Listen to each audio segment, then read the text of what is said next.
Hey guys, what's going on? So I know it's been a few weeks since I last had an update video on this build. I think it's been closer to, I think it's actually been over a month. So I apologize about that. I know a lot of you guys have been following this build and you've been itching to see it fire up. So I promise by the end of this video, you will finally see this thing running. Just bear with me here. But yeah, the last couple weeks, just been busy doing everyday things. I'm up at 4:50 a.m. every morning. I don't get home till 6 after work.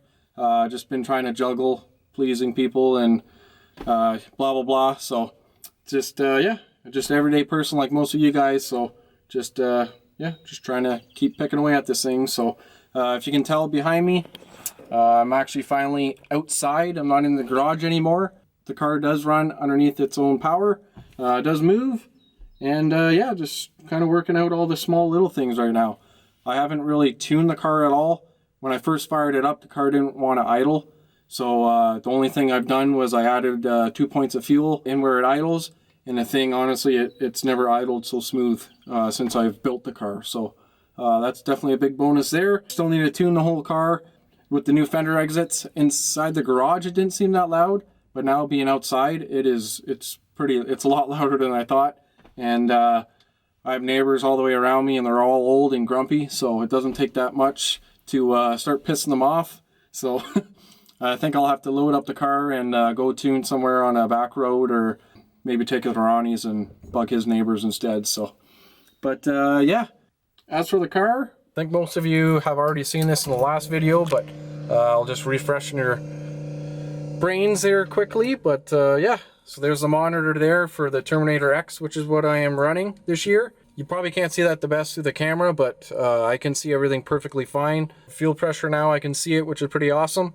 Oil pressure is good. Still need to screw around with my alternator and get that charging, but that's the least of my worries right now. As far as my coolant temp, this is a little tack there, but I've kept my tack up here and my boost gauge here as well.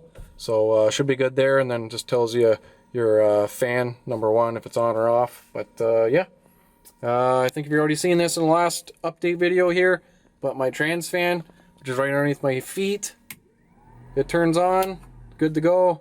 My bump box, I have not yet tried it, just because the car doesn't run the best and I can't really stall it out on the converter to make it bump, but everything clicks like it should.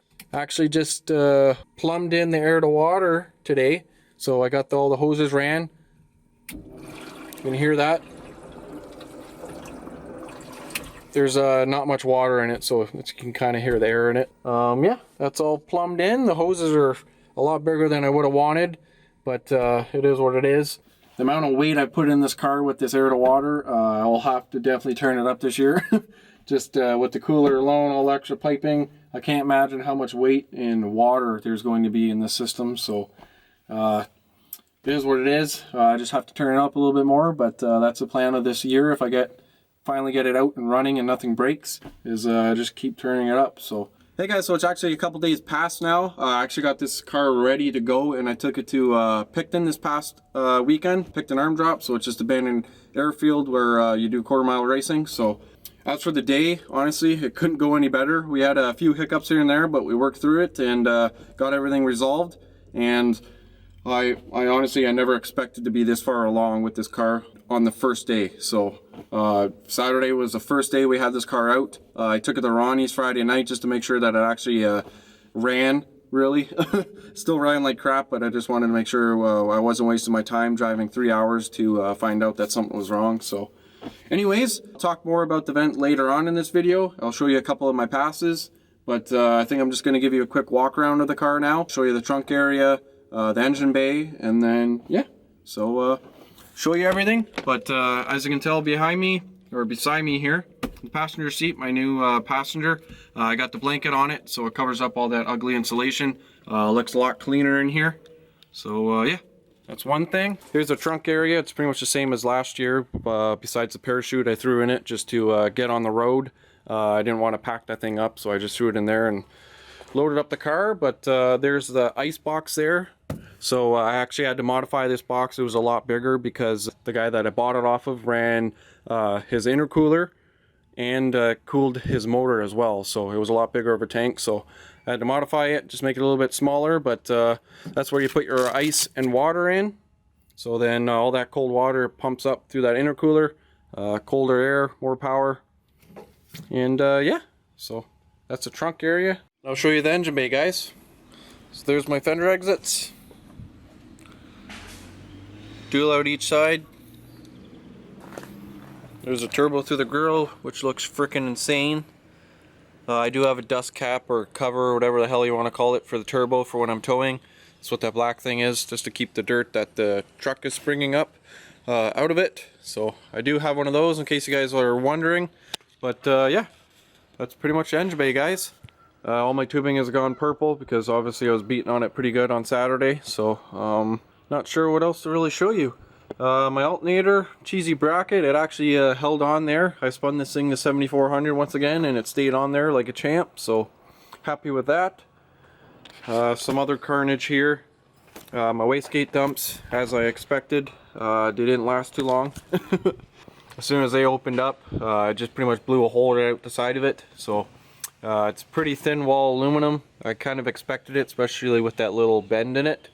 It's just asking for it to happen, so I think I'll have to switch over to stainless steel, and that should fix the problem there. So my dad and Ronnie also pointed out to have it tied down into the fender. So this is bolted to the motor, which is hard mounted, it's not moving, and being bolted down to the fender there, the fenders are moving probably a little bit going down the track, so I think that just caused a weak spot there as well. So it is what it is. If that's all that's really wrong with the car, I'm happy with that. So I'll just have to order up some new 2-inch stainless and get that all welded. But as of right now, I'm sure I could just turn them down or make something up quick, so just so I can run it again here soon. But yeah, up front, that's pretty much the only carnage that really went on up here.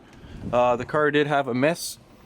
The first pass of the day, you would never hear it because we had one cylinder was dead. The first pass I made, I was just checking the data log and everything, and I think it was about 19 pounds of boost, and my timing was 36 degrees.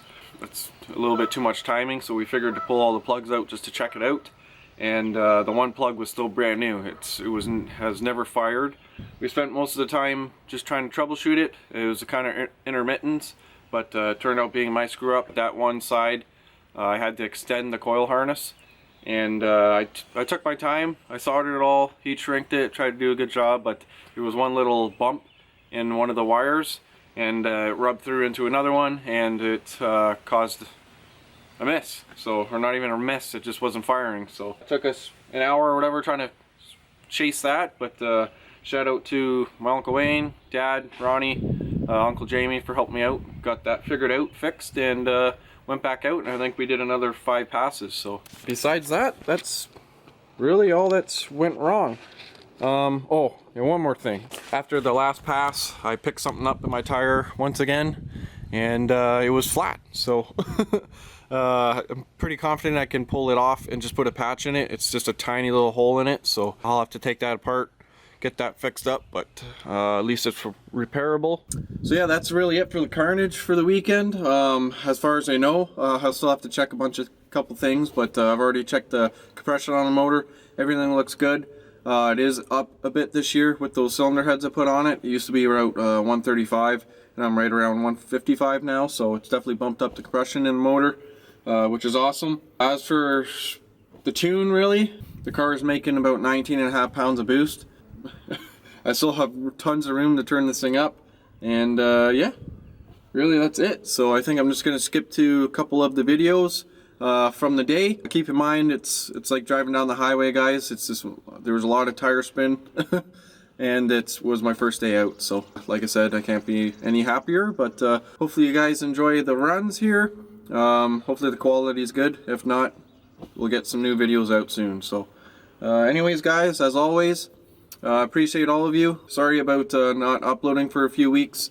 I'm glad that everything's kind of working in my favor right now, so I'm sure that'll change next week and I'll hate this frickin' car again, but that's racing. So yeah, anyways, guys, like, comment, definitely hit that subscribe button.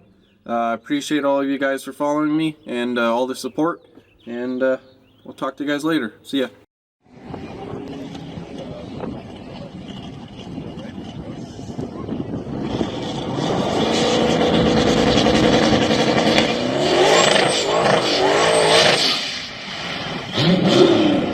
15-2 for the Dodge, a 17.9 for the Fusion.